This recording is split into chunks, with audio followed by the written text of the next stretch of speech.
La situation actuelle avec Donald Trump. Regardez la façon dont il publie sur ses réseaux sociaux, sur X, sur Truth Social. Il dit que le système de défense aérienne de l'Iran est détruit, que leur marine est détruite, que leur direction est anéantie, que tout est perdu et que nous sommes dans la meilleure position. Et aujourd'hui, j'ai parlé avec le professeur Manet. Il a juste ri de moi. De quoi parle-t-il? Quelle est votre compréhension de la situation actuelle? Vous savez, de la guerre qui se déroule entre l'Iran et les États-Unis.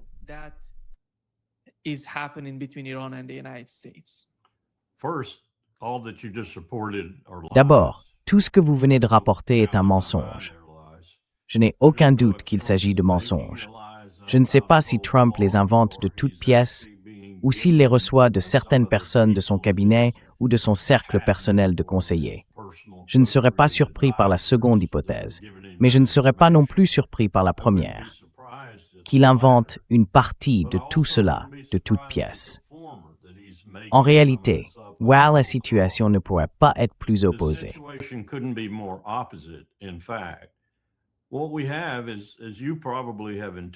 Ce que nous avons, comme vous l'avez sans doute deviné, si vous ne le saviez pas déjà, c'est un affrontement entre un empire vieux de 3000 ans, certains diraient même plus ancien, avec une histoire et un passé dans lesquels cet empire investit particulièrement dans sa population perse, et au mieux, une entité vieille de 250 à 300 ans, si l'on inclut nos périodes coloniales et nationales.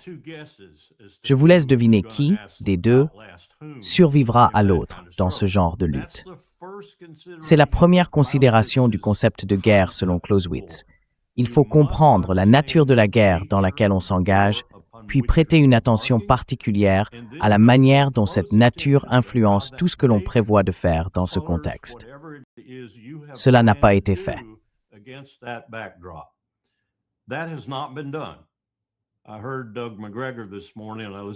J'ai entendu Doug McGregor ce matin. Je l'ai écouté à 5 heures et je ne pouvais pas être plus d'accord avec presque tout ce qu'il a dit.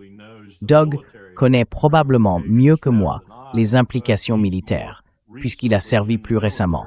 Moi, cela fait longtemps que je n'en fais plus partie. Mais je vais vous dire une chose. Ils ont totalement mal jugé la nature de ce conflit.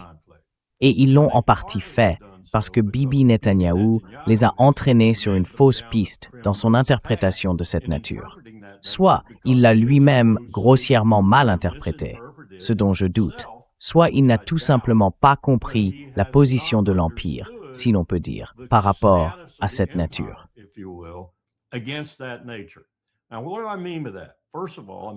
Que veux-je dire par là? Tout d'abord, je veux dire qu'il s'agit d'une guerre longue, pas d'une guerre courte. Donald Trump ne veut pas d'une guerre longue.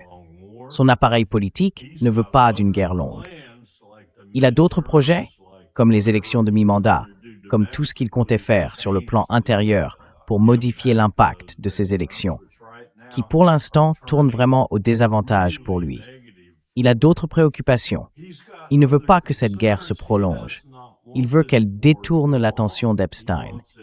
Il veut qu'elle rapporte de l'argent à sa famille, ce qui est déjà le cas, car ils ont joué sur les marchés.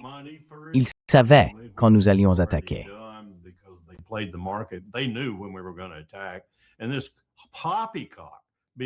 Et ces balivernes diffusées par Netanyahou et d'autres, selon lesquelles Israël nous aurait entraînés dans la guerre, sont absurdes.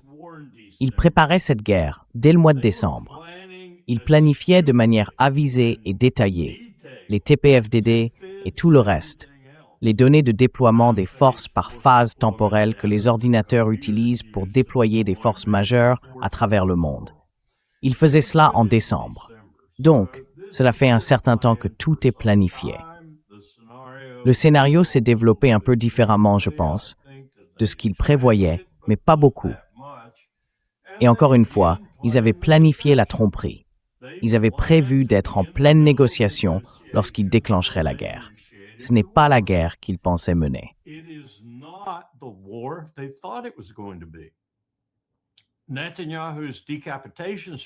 La stratégie de décapitation de Netanyahou, qui ne fonctionne presque jamais, je ne comprends pas pourquoi il continue à l'utiliser, C'est en réalité retourné contre eux, discréditant leur position et menant finalement à leur défaite dans ce conflit. Car ce qu'il a fait, c'est unifier, pour la première fois depuis longtemps à ma connaissance, vraiment unifier chiites et sunnites. Ils sont tous unis, révoltés et en colère face à ce qui arrive à l'Iran. Que ce soit l'assassinat injustifié de l'ayatollah ou les mensonges qui sont propagés. Il y a des émeutes à Incirlik, en Turquie, sur notre base là-bas. Je ne pense pas que nous soyons en sécurité dans cette base en Turquie.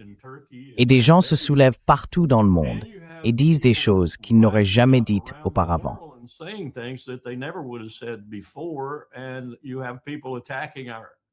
Et vous avez des gens qui attaquent notre consulat, si l'on peut dire, au Pakistan, à Karachi, celui où j'ai contribué à installer les vitres de sécurité, parce que nous avions compris à quel point il était vulnérable juste après le 11 septembre. Je les regardais frapper ces vitres avec des pioches, des pelles et des masses, et elles résistaient parce que ces vitres sont aujourd'hui des vitres de sécurité très très coûteuses. Tout cela pour dire que ce conflit est très différent de ce que Donald Trump, Marco Rubio et Pete Hegseth pensaient qu'il serait. Je dois envisager que le général Kane, le président des chefs d'état-major interarmés, en avait peut-être eu l'intuition. Et c'est pourquoi nous avons peut-être entendu une certaine résistance de sa part au dernier moment, que ce n'était peut-être pas ce que nous voulions faire.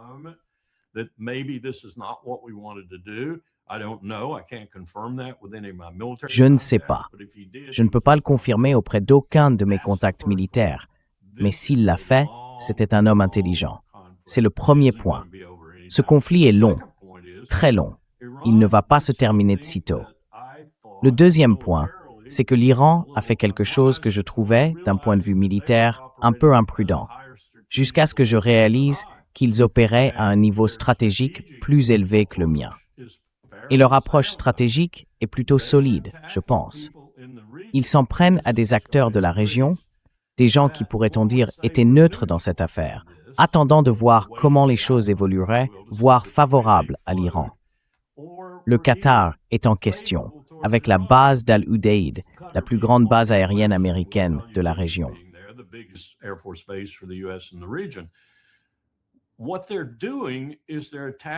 Ce qu'ils font, c'est attaquer des cibles sélectives dans les pays arabes et ailleurs, soit, comme à Chypre, des cibles qui représentent une intrusion européenne dans le conflit. Et merci l'Europe, vous n'aviez pas besoin de faire cela. Ou, dans le cas plus important des Arabes, ils les attaquent parce qu'ils savent que, même si l'Arabie saoudite, par exemple, compte peut-être 20% de chiites, peut-être un peu plus, mais est essentiellement sunnite, une unité est en train de se former et de prendre forme parmi ces populations, car elles n'aiment pas du tout leurs dirigeants. Et donc, lorsque vous commencez à frapper Bahreïn, par exemple, et que vous voyez des Bahreïnis se réjouir dans les rues parce que vous venez de frapper le quartier général de la 5e flotte américaine, en acclamant dans les rues, vous remarquez que cette stratégie commence à fonctionner.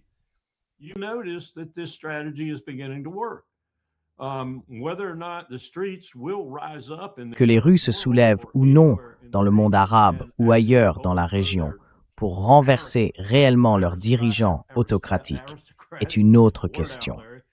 Mais c'est en réalité une stratégie astucieuse, car il y a des milliers, voire des millions de personnes dans la région qui, au fond, pour ainsi dire, éprouvent de l'empathie et de la sympathie pour l'Iran, pas pour l'Arabie saoudite, ni pour aucun des autres pays potentiellement concernés. Certainement pas pour la Jordanie, ni pour l'Égypte, ni pour l'Irak, sauf dans la mesure où l'Iran y dispose d'installations. On assiste donc à un conflit régional qui pourrait désormais engloutir certains de ces dirigeants qui auraient dû être renversés depuis longtemps.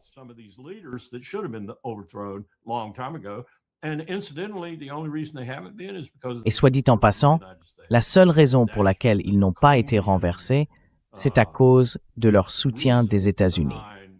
C'est la raison draconienne derrière Mohammed Ben Salman, Mohammed Ben Zayed et tous les autres dirigeants de la région, y compris celui d'Égypte.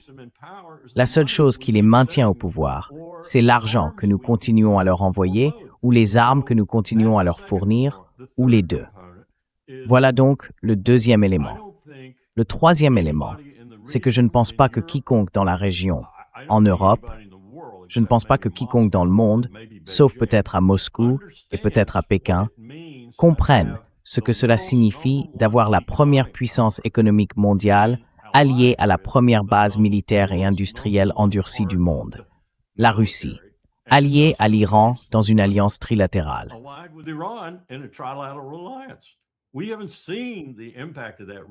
Nous n'avons pas encore vraiment vu l'impact de cela, mais nous allons le voir, surtout lorsque les détroits commenceront à se fermer et que les Chinois et les Russes soutiendront cette démarche.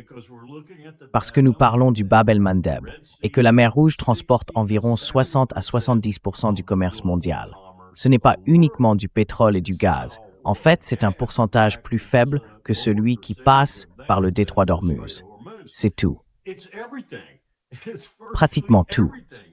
Et cela signifie que le canal de Suez est fermé à tout trafic, sauf à celui opposé à Israël. C'est ainsi que les Al-Ansar, les Houthis, vont procéder. Nous n'avions pas pu rouvrir la mer Rouge auparavant. Souvenez-vous, nous avons perdu des milliards de dollars en essayant d'empêcher les Houthis de fermer le Bab el-Mandeb et de bloquer la navigation en mer Rouge.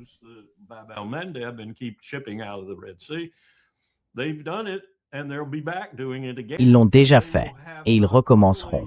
Ils disposeront non seulement des capacités en munitions que l'Iran peut leur fournir, mais aussi du soutien de la Russie et de la Chine, car cela sert leurs intérêts. Les Al-Ansar ne bloqueront pas le trafic qui profite aux alliés de l'Iran, mais ils arrêteront les autres. Et cela suffira, d'autant plus que le détroit d'Ormuz a déjà un impact. Cela, à lui seul, fera grimper les prix dans le monde entier. C'est suffisant pour faire monter instantanément les prix du pétrole. C'est déjà le cas.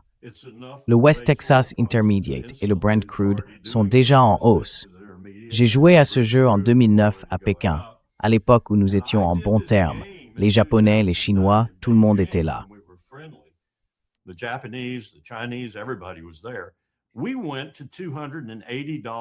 Nous avons atteint $280 le baril avant que la crise ne soit enfin atténuée.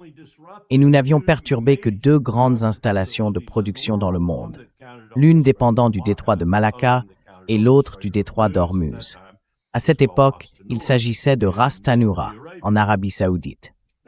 Il n'en faut pas plus pour effrayer les assureurs, effrayer les transporteurs et, en somme, propulser le prix du pétrole dans la stratosphère. Et à qui ça profite-t-il le plus? À la Russie. La Russie continuera à vendre. L'Inde a déjà changé. Elle a déjà réorienté ses demandes de pétrole vers la Russie. Nous avons donc réglé ce point rapidement. La Russie, ou plutôt l'Inde, obtient une quantité énorme de son pétrole par le Golfe. J'ai vu les pourcentages hier.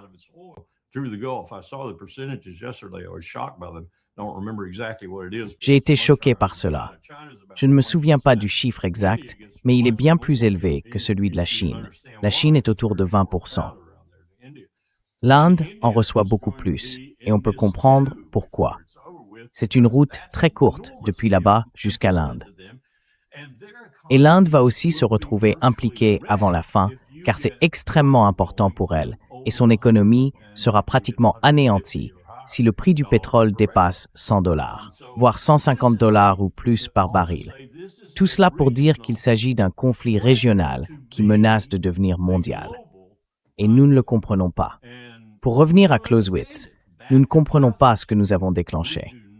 Nous pensons qu'il s'agit d'une simple mission punitive pour mettre l'Iran à genoux. Netanyahou veut aller un peu plus loin.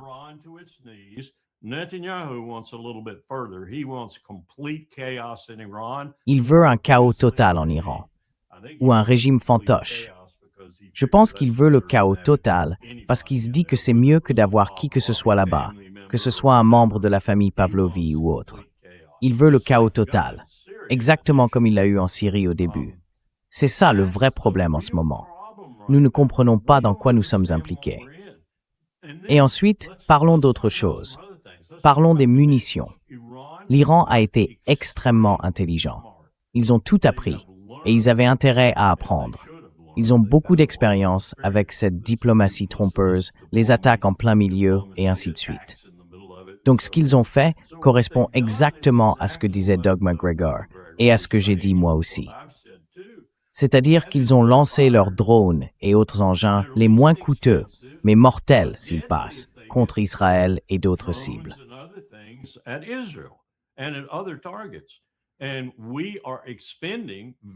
Et nous dépensons des missiles extrêmement coûteux qui, dans certains cas, nécessitent de retourner jusqu'à Diego Garcia pour obtenir les grues et l'équipement nécessaire afin de recharger effectivement les tubes.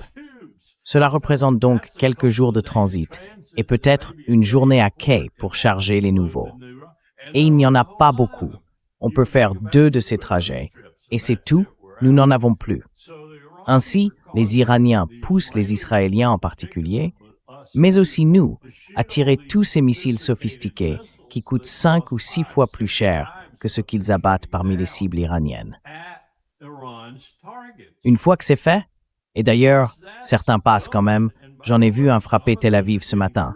Certains passent, ils ne sont pas tous interceptés, donc ils échouent déjà.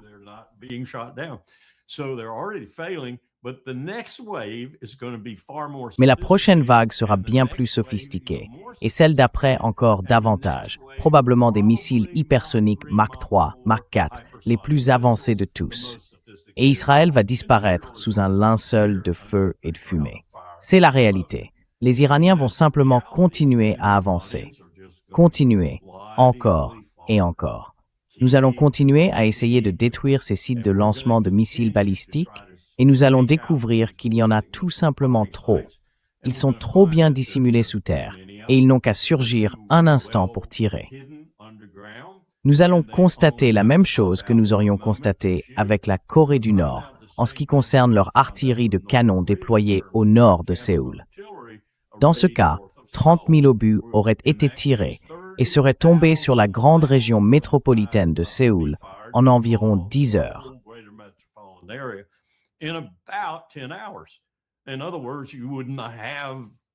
En d'autres termes, il n'y aurait plus de région métropolitaine de Séoul. Il y aurait beaucoup d'Américains morts, et ainsi de suite.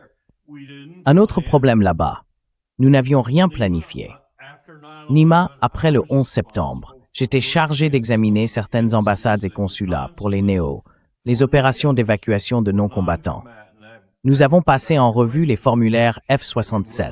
Nous avons examiné combien de personnes faut-il évacuer? Quelles sont vos capacités? Quelle part de la flotte aérienne civile de réserve pourriez-vous avoir besoin d'utiliser? Quelle part de la flotte aérienne militaire? De combien de temps avez-vous besoin? Quand faut-il commencer? Et beaucoup disaient qu'il fallait commencer bien avant les hostilités, car autrement nous ne pourrions pas les faire sortir.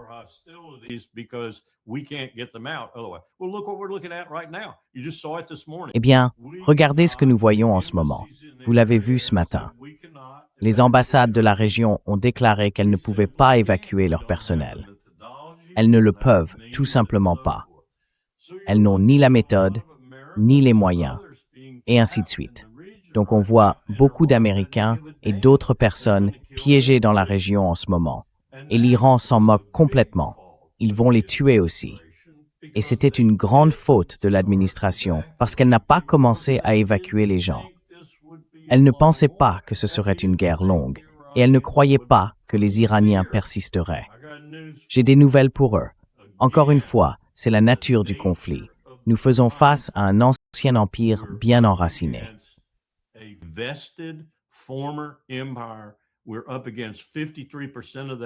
Nous faisons face à un empire dont 53% sont persans.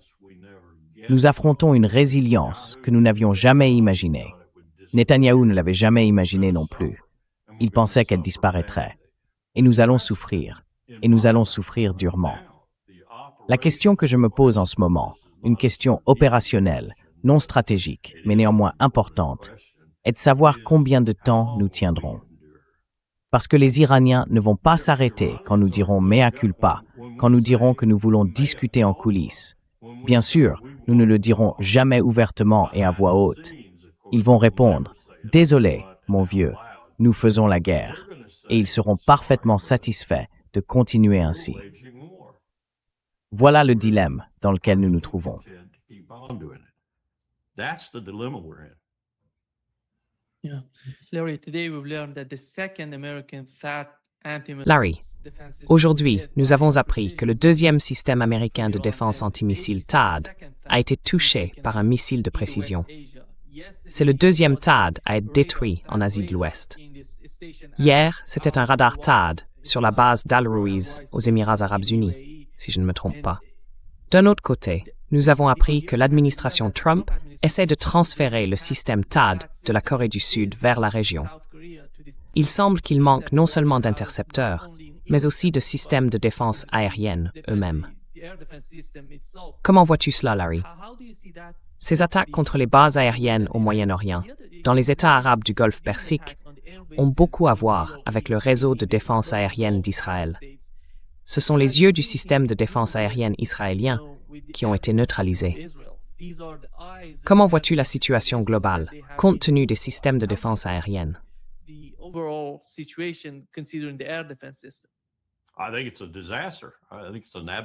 Je pense que c'est une catastrophe, une véritable catastrophe. Ce que tu as dit à propos de la Corée est un bon point à soulever, et c'est quelque chose que j'ai omis dans ma discussion sur les réalités stratégiques réelles ici. Nos alliés observent la situation. La Corée n'est pas satisfaite de notre présence sur la péninsule.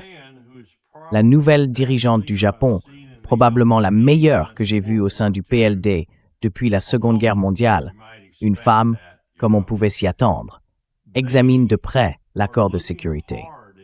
Ils vont prendre des décisions monumentales concernant notre sécurité et la leur d'ici les 12 à 18 prochains mois, je pense. Et c'est elle qui sera aux commandes de tout cela. La Corée va prendre des décisions similaires.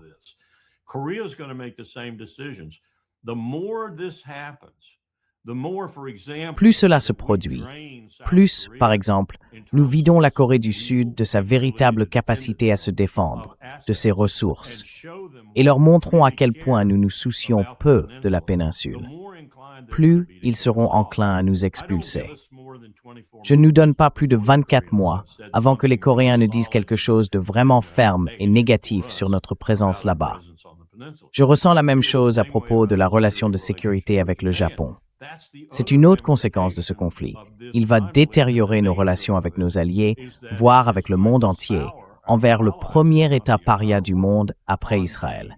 Nous sommes en train de devenir un empire proscrit.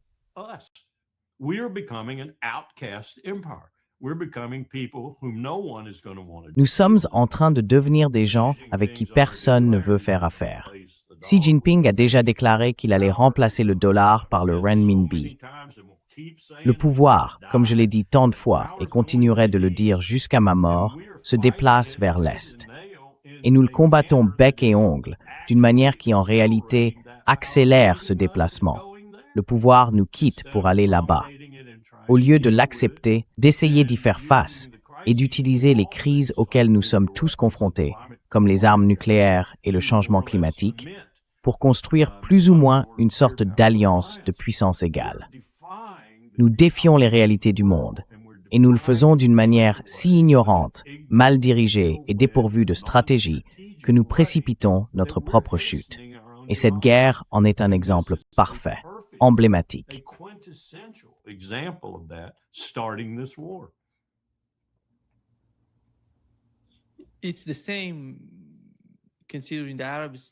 C'est la même chose quand on regarde les États arabes. Ils en parlaient. MBZ, Mohamed Ben Zayed, a appelé Poutine hier. On dirait qu'il supplie presque Poutine de faire quelque chose à propos du conflit. Mais je ne vois rien de tel se produire, car ils ont d'une certaine manière participé et contribué à l'escalade de toute l'affaire. On peut dire qu'ils ne font pas partie du jeu, mais ils le sont. Ils font physiquement partie du conflit.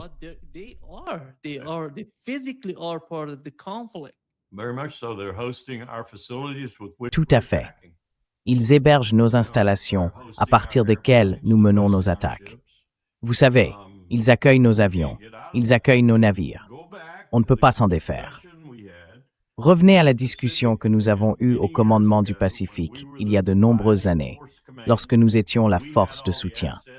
Nous avions tous les moyens. Nous les avons remis au commandement central lorsqu'ils en avaient besoin. Et nos ordres stricts étaient ne jamais, jamais, jamais sortir des océans. Si vous devez opérer au Moyen-Orient, si vous devez opérer au Levant, restez en mer jusqu'à ce que vous deviez agir depuis la mer, que ce soit pour ouvrir le détroit d'Ormuz, assurer la liberté de navigation ou toute autre action cohérente. Ne déployez jamais de troupes au sol au Moyen-Orient. Ne dépendez jamais de l'Arabie saoudite.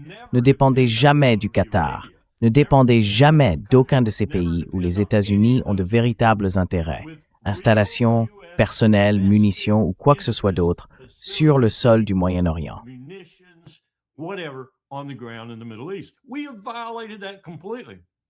Nous avons complètement violé cela. Le colonel McGregor en a parlé ce matin et je suis entièrement d'accord avec Doug. C'est une énorme erreur de commencer à installer nos propres infrastructures dans des endroits où à tout moment, l'hôte, la personne, l'État, l'armée, peu importe, pourrait se retourner contre nous et nous trancher la gorge.